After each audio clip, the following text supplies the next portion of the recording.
ज़ैतून कुदरत जी नेमतुन वारो मिठो मेवो। सिंध धरतीअ खे अल्लाह पाक बेशुमार नेमतुन सां माला माल कयो आहे। उन्हनि नेमतुनि मंझां ज़ैतून बि हिकु नेमत आहे जेको खुशबूदार ऐं लाजवाब मेवो आहे जंहिंखे सॼी दुनिया में वॾे शौक़ सां खाधो वञे थो।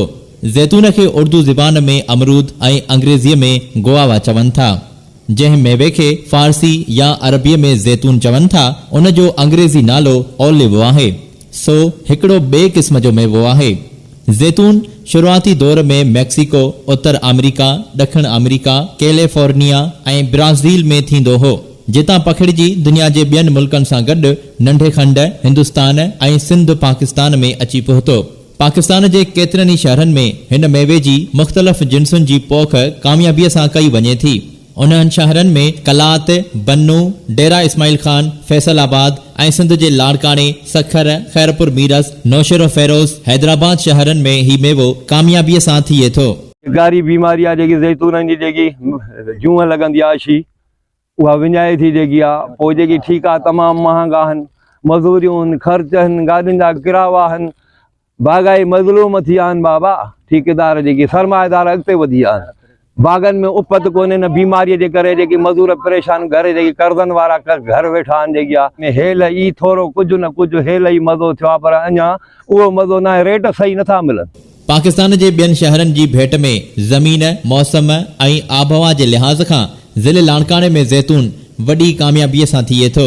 ज़ैतून में विटामिन सी तमामु वॾे मिक़दार में हासिल थिए थी। ज़ैतूननि में आयरन, फास्फोरस, कैल्शियम ऐं विटामिन ई मादनियात मौजूदु आहिनि। नाक़िस ग़िज़ा ऐं ख़ुराकी जुज़नि जी खोट हुअण जे करे इंसानी जिस्म में केतिरियूं ई बीमारियूं लॻनि थियूं, पर ज़ैतून जे इस्तेमाल सां उन्हनि बीमारियुनि खे काफ़ी हद ताईं ज़ाब्ते में आणे सघिजे थो। लाड़काणे ज़िले जे नवदेरो, माहूटा, आगाणी वारनि इलाइक़नि में ज़ैतून जी सुठी पोख थींदी आहे। लाड़काणे ज़िले जा ज़ैतून सिंध, पाकिस्तान तोड़े ॿाहिरि मशहूर आहिनि। लाड़काणे जो ज़ैतून काफ़ी लज़तदार थिए थो ऐं ॾिसण में बि काफ़ी ख़ूबसूरत हूंदो आहे। लाड़काणे ऐं उन जे भर वारनि बाग़नि में जेको ज़ैतून थिए थो उन खे गुगी चयो वञे थो, जेको खाइण में वधीक ज़ाइक़ेदार, मिठा ऐं लज़ीज़ लाजवाब थियनि था। हिन खे लोकल सिंधी लाड़काणो बि सॾिजे थो। ॿी बीमारी हिकिड़ी जेकी फैलियल आहे कुतड़ी जूअं जेकी चइबी आहे, अछी जूअं, उहा हिनखे छॾे कान थी। कोशिशि हिननि वॾी कई आहे छॾाइण जे लाइ। कई माना साईं खे चवां कंपनियुनि मां साईं खे चवां ऑफिसर आया आहिनि, हिते मीटिंगूं कयूं अथऊं, वॾो कमु कयो अथऊं, पर अञा उहा बीमारी हले थी। उहा उन जी माना को बि मसइलो हल न थियो आहे। बाक़ी हाणे जेको आहे सो थधि जे हिसाब किताब सां कुझु न कुझु माना रौनक हिन फ्रूट जी सुठी थी आहे। हाणे सुठो हलंदो थो अचे, बीमारीअ खां निकितो न आहे अञा बि। जमादार लेबर हलाए थो साईं, पोइ उन सां पाटा आहिनि, 15-20 माण्हू आहिनि साईं खे चवां हर कंहिं पंहिंजे इरादीअ में संभाली बीठो आहे। ॿुधई बाबा वञे थो, पंजाब बि वञे थो, कराची बि वञे थो, कोटिया बि वञे थो, जेको आहे सो इस्लामाबाद बि वञे थो, काफ़ी शहर माना जेको आहे सो हे बि वञे थो। लाड़काणे ज़िले जे नवदेरो, माहूटा, फुलवॾा, आगाणी वारनि इलाइक़नि में जझे अंदाज़ में पोख थिए थी। हिननि इलाइक़नि जा ज़ैतून पाकिस्तान खां सवाइ ॿाहिरि मुल्कनि जी मार्केटुनि ॾांहुं बि मोकिलिया वञनि था। ज़ैतून खाइण गर्मियुनि खां वधीक सियारे जी मुंद में पसंदि कया वेंदा आहिनि। ज़ैतून केतिरनि ई बीमारियुनि में दवा तौर कमु अचे थो। ज़ैतून जी खल, उन जा पन ॾाढा काराइता आहिनि। दिलि जी कमज़ोरीअ लाइ ज़ैतून इंतहाई फ़ाइदेमंद आहे। ज़ैतून मादे खे ताक़त ॾिए थो ऐं अल्सर थियण खां बि बचाईंदो आहे। ज़ैतून आंड्रनि जी खुश्की खां सवाइ बवासीर जी बीमारीअ खां पिणु बचाईंदो आहे। दाइमी कब्ज़ीअ जा मरीज़ जेकॾहिं 3-4 ज़ैतून खाइनि त संदन कब्ज़ी ख़तम थी वेंदी। ज़ैतून गले ऐं साह खणण वारनि नालियुनि ऐं दम में पिणु फ़ाइदेमंद आहे। उन खां सवाइ कारी खंघि लाइ बि मुफ़ीद आहे। ॿियो त गर्मी पैदा करे थो, थकावट खे पिणु ख़तमु कंदो आहे।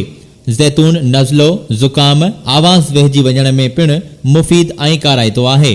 ज़ैतून जूं जिन्सूं मुख़्तलिफ़ इलाइक़नि में मुख़्तलिफ़ क़िस्मनि जूं थियनि थियूं। लाड़काणे ज़िले जूं मशहूर जिन्सूं हिकु रियाली, ॿियो मक़ामी लोकल सिंधी लाड़काणो।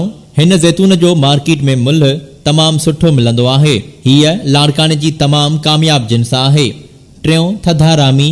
हिन मेवे खे घणी सर्दीअ में कोढ़ जो मर्ज़ लॻंदो आहे, तंहिं करे ख़ासियत ख़राब थी पवंदी अथसि ऐं मार्केट में मुल्ह घटि मिलंदो आहे।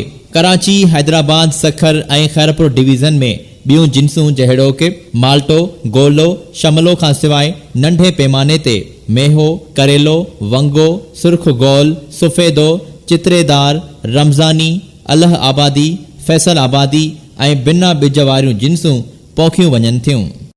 11 मिलंदो आहे, 10-11 में मोह ॾींदो आहे।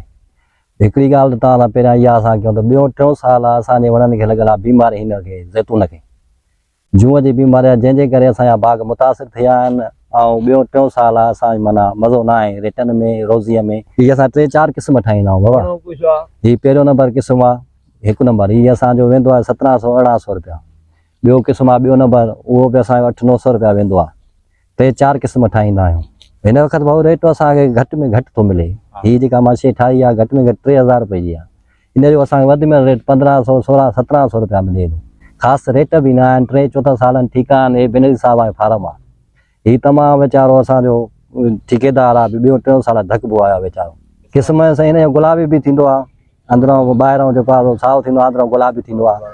हिन में रमज़ानी थींदो आहे, सिंधी थींदो आहे, गोलो थींदो आहे। हिन में रमज़ानी बि आहे। 5-8-10 जिन्सूं आहिनि।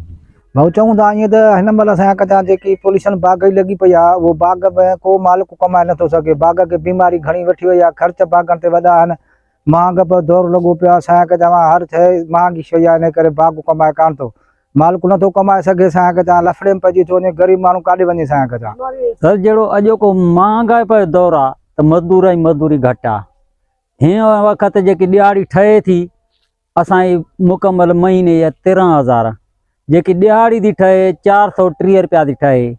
छा आहे त हर कंहिं मालिकाना बि ख़र्च आहिनि, पर मज़दूरी तबिको जेको बि आहे खसारे में आहे, छो जो ख़र्च वधी विया आहिनि। लंबी सीज़न आहे, डिघी 4-5 महीना आहे जेको हर कोई मज़दूर बीहे थो। ॿिए हंधि त ॾिसे थो 2 ॾियारियूं कमाए थो, 2 ॾियारियूं वांदो वेठो आहे। पोइ बसि वांदो आहे, को काथे का थिर तगारी लॻे थी, को अहिड़ो पोरियो थिए थो, लाभ लाइ थिए थो, पोइ कपिला जो को करे थो, या को के निजा मज़दूरीअ ते त पोइ मिड़ई उनजो खसारे में माना कमु हले थो पियो अहिड़े तरीक़े सां।